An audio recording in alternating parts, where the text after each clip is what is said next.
wanatembea, hawezi kuiona njia maana ni kipofu, hawezi kuona utajiri wake maana ni kipofu. Akababa, unanisikiliza, uko hapa, huoni kabisa pesa yako kwa maana ni kipofu. Vile unapata pesa unaenda kwa pombe, kwa sababu wewe ni kipofu, unadumbukia kwenye shimo la pombe.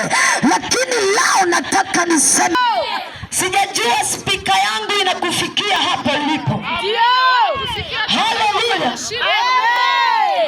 haleluya. Lazima macho ya watu yaone baraka zao.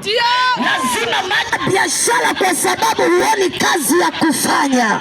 Wako watu wanafanya biashara lakini sio vile Mungu amewapa. Kumbe Bwana amekupa kazi nyingine tofauti na hiyo, lakini kwa sababu wewe ni kipofu, unapapasa papasa vile popote utaangukia. Lakini leo nimekuja kufunua macho ya vipofu. Haleluya.